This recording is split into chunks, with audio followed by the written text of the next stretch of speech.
I listened to your entire press conference this afternoon. There were at least two different instances in which you did refer to non-market actors. You also talked about being serious about market concentration. You are referencing China. And Kananaskis, that's what the G7 was talking about. How do you reconcile for Canadians that you are invoking, of doing something very serious and invoking the Defense Production Act on an issue of national security, while at the same time, 12 hours earlier, the Prime Minister is saying we're going to pursue a reset with China? How do you reconcile that?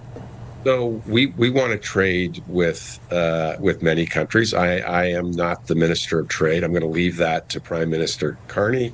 I'm going to leave that to Minister Sidhu. I know Minister Anand is involved with the discussions in China.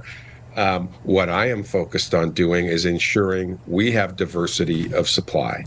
It is in no country's interest, what we heard from all the G7 members today, including other allied countries like Australia, that it is in none of our interests to have the vast majority of production or processing with one particular country. We're not saying we don't want to have any, but it is in nobody's interest to have one country or a couple of countries control that and then be able to use it for geopolitical purposes.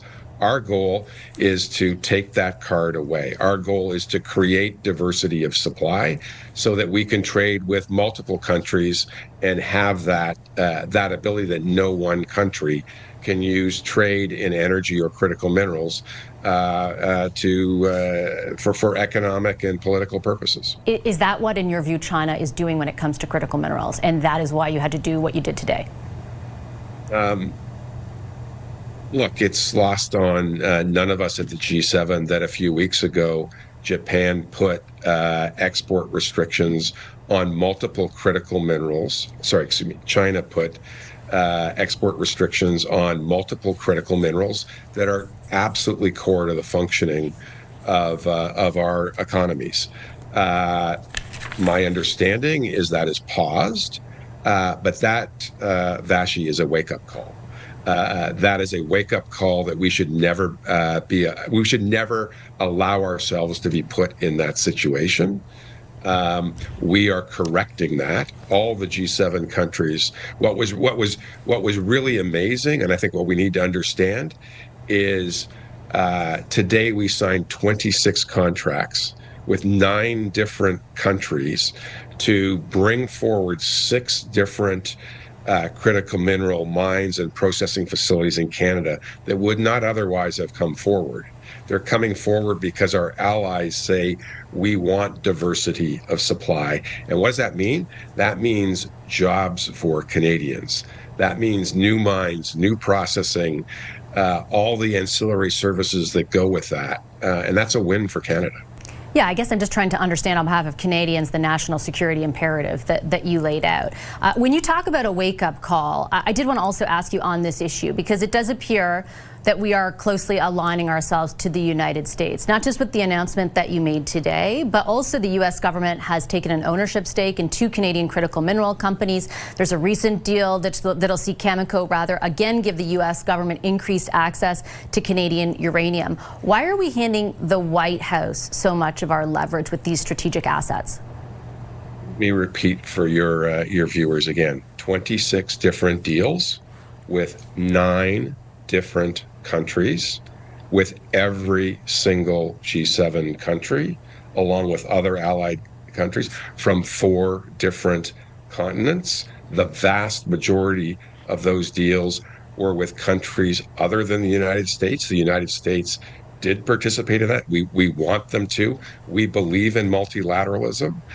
We believe that our supply chains will be more robust if we have many off-takers, not 1 or 2, and this is a win. So I fundamentally reject your premise.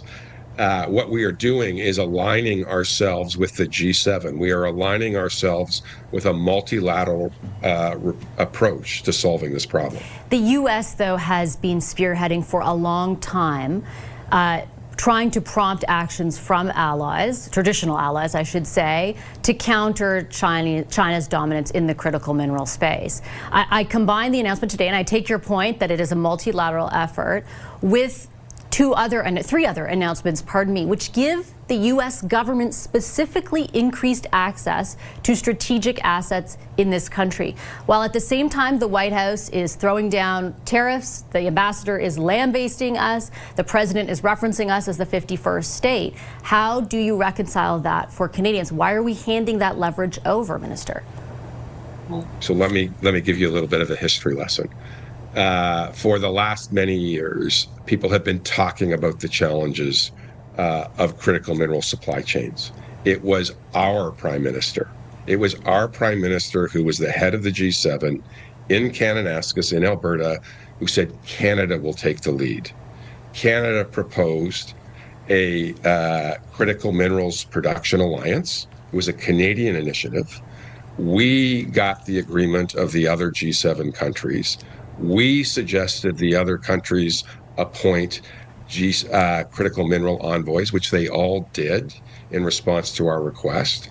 And since the summer, we, Canada, have been taking the lead with our critical mineral envoys, working with the critical mineral envoys of 9 other countries, including every single G7 country, to turn that talk into real action. And that real action is $6.4 billion of Canadian projects now moving ahead to go from talk to reality. I think that's a great example of Canada punching above its weight. Thank you, Minister, for the history lesson, but it doesn't address the substance of my question around why we are allowing the U.S. government, not U.S. companies, the U.S. government, increased access to strategic assets at a time when we are engaged in a trade war, at a time when the Prime Minister has specifically said the relationship as we know it with the United States as far as economic and security interdependence is over. Is that not the converse of what your party and your government has told Canadians?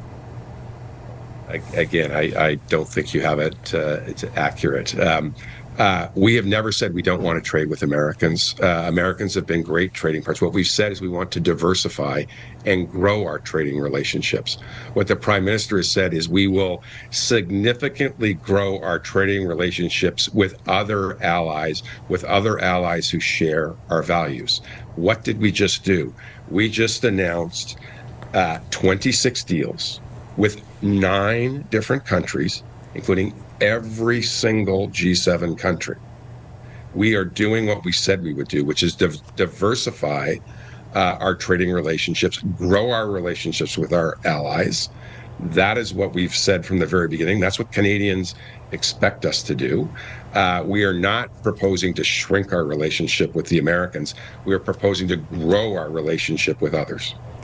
Are you sure that you and your party colleagues have never said that you're proposing to not keep the relationship where it is with the United States? Because I remember the Prime Minister saying our old relationship we had with the U.S. based on deepening integration of our economies and tight security and military cooperations is over. That is the message, with great respect, Minister, that Canadians received during the campaign and after. I understand that what you did today is about multilateralism, but not everything on the critical mineral file falls into that category. And the examples I provided are about deepening the relationship with a White House, with a U.S. government that has taken direct aim at our country. We have said is a reality where we put all of our eggs in one basket, where 70% of our export trade is with one country, is not in our long-term interests. And that we want to continue to have a good relationship with the United States. They are our largest trading partner. We want that relationship to be strong and robust. The Americans have decided they're going to change how the international trading system works. That's their decision.